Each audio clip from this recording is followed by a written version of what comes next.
બહાર જાય એટલે બધાને બતાવશે.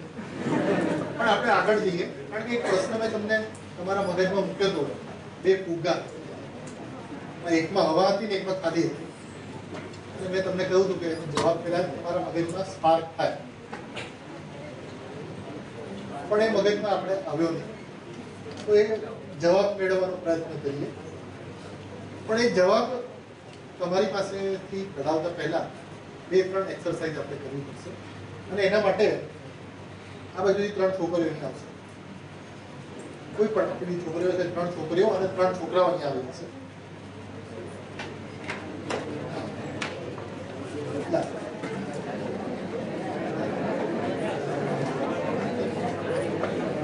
ચલો છોકરાઓ આવી જાઓ.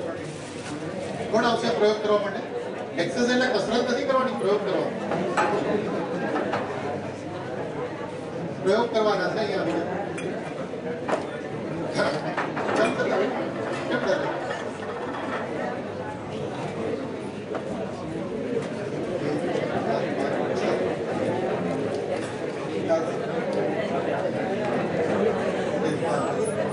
બે ચાલતા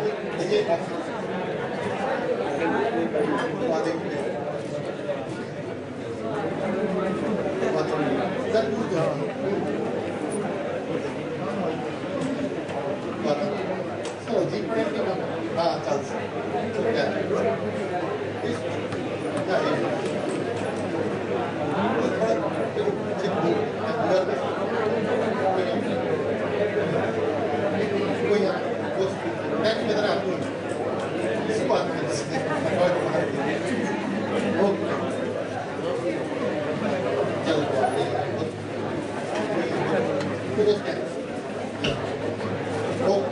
હવે જો એક બહુ સરસ પ્રયોગ છે.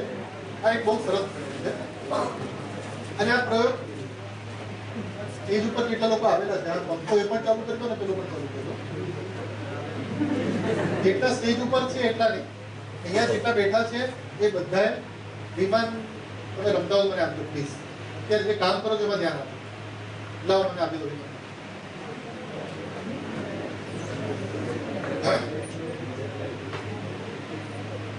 મેં તને કહ્યું તું ઉડાવી નાખ, તો તું પાસ થઈ.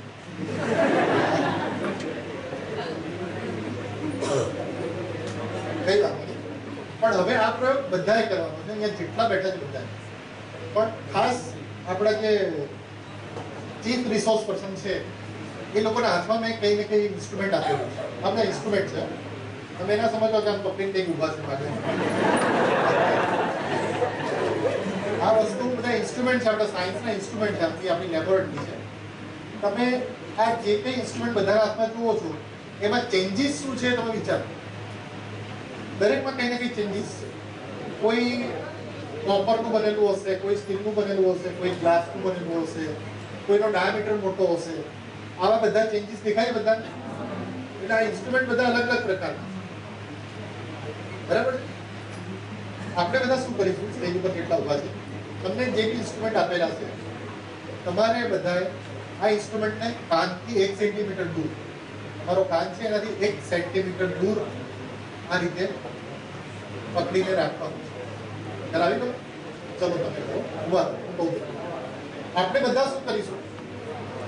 જ્યાં પણ આપણે બધા બેઠા છે, જ્યાં પણ તમે બધા બેઠા છો એ બધાએ તમારા હાથને આ રીતે કરવાનું છે. અને એને પણ કાનથી 1 સેન્ટીમીટર દૂર રાખવાનું.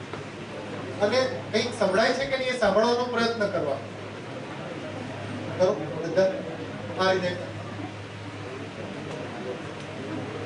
આ રીતે ઊભો તમે બનાવજો.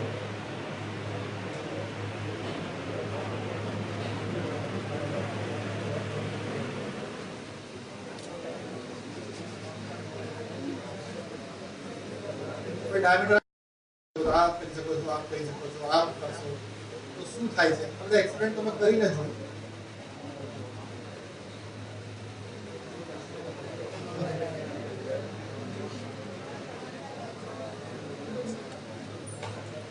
હાથ અલગ લઈ જાઓ, પછી પાછું લઈ જાઓ. કંઈક અવાજમાં કંઈક ચેન્જીસ થાય છે કે આવે છે, તમને ખ્યાલ આવશે કે આવું કંઈક થાય છે.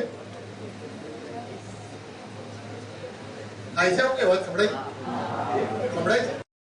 કેમ સંભળાય? તમે આ વસ્તુ નજીક નહીં ગયા ત્યારે કંઈક અવાજ સંભળાય.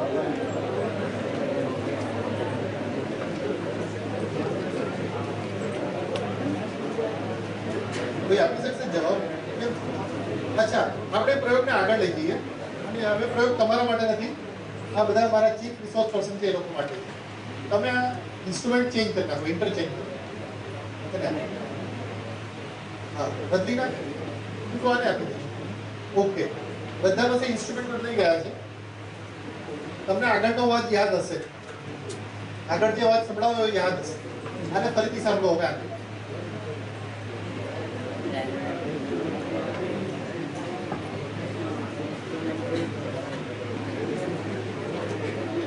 અવાજ બદલાઈ ગયો. કેમ અવાજ બદલાઈ ગયો? બે પ્રશ્નો છે કે સૌથી પહેલા તો અવાજ કેમ સંભળાયો, પછી ઇન્સ્ટ્રુમેન્ટ ચેન્જ કરી નાખ્યા, અવાજ કેમ બદલાઈ ગયો? બધા અહીંયા મૂકી દો.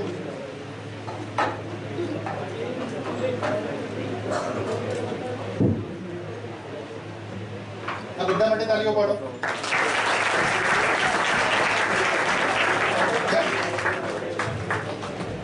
પણ હવે મને જવાબ આપો.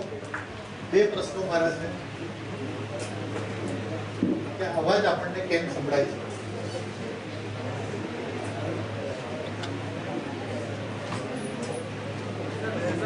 ક્લોઝ પાઇપ તરીકે એડ કરે આ બધી વેસલ્સ એટલે રેઝોનન્સ કાઢું છું એમાં. અને કઈ રીતે એમાં એ જાતી હશે એટલે રિફ્લેક્ટ પાછી અટકાતી હશે ને આ જે વેસલ છે એના બીજો પાર્ટ છે એમાં વેસલ એટલે પાછી હવા બહાર આવતી હશે અને એમાં ઓલી જે બધાની લેન્થ અલગ અલગ છે એટલે જે ઓલા બનતી હશે ને વેવલેન્થ બધાની વેવલેન્થ લૂપ્સ ને એ બધું અલગ હશે એટલે અવાજ બધા અલગ હશે કે છે? એટલે છે.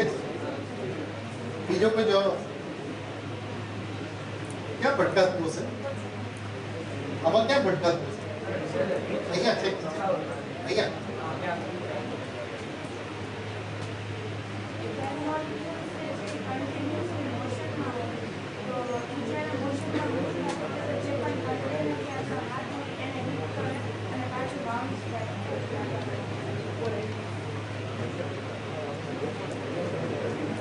બીજા કોઈ જવાબ આપશે?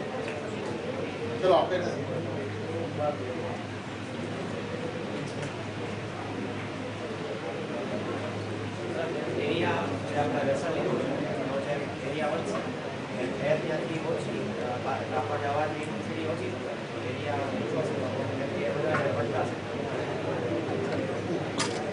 ચલો એ વાત બરાબર છે, પણ એ સમજતા પહેલા આપણે શું કરીએ?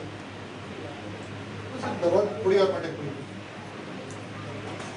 તું ખોલીને ઉભો જ બસ ઉભો રહે. હવે આપણે શું કરીએ? આ સમજતા પહેલા તમે બધા જ 1 મિનિટ માટે મૌન પાડો અને આજુબાજુ ઘણા બધા અવાજ ઉત્પન્ન થાય છે એ સાંભળવાનો પ્રયત્ન.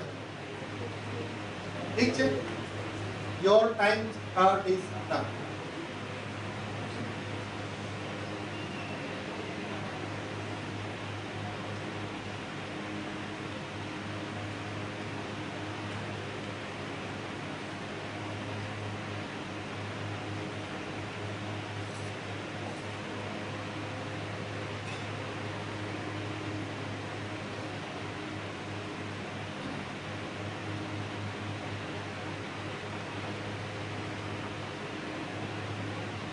Time over. તમને કોઈ અવાજ સંભળાય? કયા અવાજ? પંખા, પછી બહારથી કંઈક આપણને અવાજ આવે, પછી મેં બધી વસ્તુ ખસેડી જાણી જોઈને ચાલતો હતો. એટલે એનો મતલબ એવો થયો કે અહીંયા ચારે બાજુ જાત જાતના સાઉન્ડ પ્રોડ્યુસ થાય છે. હવે એ જે સાઉન્ડ પ્રોડ્યુસ થાય છે એના વેવ્સ તમે વિચારો. ચલો આની આ જે સપાટી છે એની ઉપર પણ અથડાતા હશે, અહીંયા પણ અથડાતા હશે, અહીંયા પણ અથડાતા હશે, અહીંયા પણ અથડાતા હશે.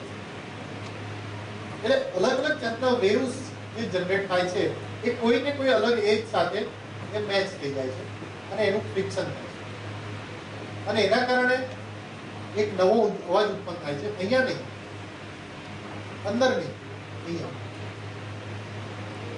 અને એના કારણે જે અવાજ ઉત્પન્ન થાય છે એ આપણને સંભળાય છે. બરાબર? પણ તમે જોશો તો દરેકની એજ આની સાથે જે ફ્રીક્વન્સી મેચ થાય છે એ ફ્રીક્વન્સી આની સાથે થશે નહીં. એ જ ફ્રીક્વન્સી આની સાથે મેચ થશે નહીં થાય.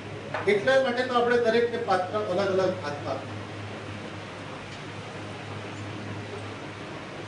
આને આપણે રેઝોનન્સ કહીએ. બરાબર છે? એટલે અહીંયા નથી જતા, અહીંયા જાય માત્ર અહીં. બરાબર છે? જો આપણે આને બીજી રીતે કરીને બતાવીએ. આ વસ્તુ અમે લઈને આવ્યા હતા નેપાળથી. લોકો આને ફેંગશુઈની વસ્તુ સમજે છે, પણ અમને બધી જગ્યાએ સાયન્સ જ દેખાય. દરેક જગ્યાએ અમને સાયન્સ દેખાય. અને તમે જોશો નેપાળ ક્યારેક જાઓ તો ત્યાં પશુપતિનાથ મંદિર છે ને, ત્યાં જે બેલ લટકાવેલો છે એમાં આ રીતે ઊંધો લટકાવેલો છે. અને ત્યાં એનું જે શું કહેવાય એ લાકડા અને એ આ રીતે ફરે છે. જોરથી તમે દોરડા ત્યાં ફેરવશો ને એટલો જબરદસ્ત સાઉન્ડ પ્રોડ્યુસ થાય છે. એટલે હવે આખા કાર્ટૂન સવારના ટાઈમે આની ઇફેક્ટ સારી. પણ તમે જોશો તો અહીંયા પણ એક વસ્તુ આપણને મળશે અને આપણે અલગ અલગ રીતે એને બતાવી શકીએ. અને હવે તો મોબાઈલનો જમાનો આવી ગયો છે, તો મારી પાસે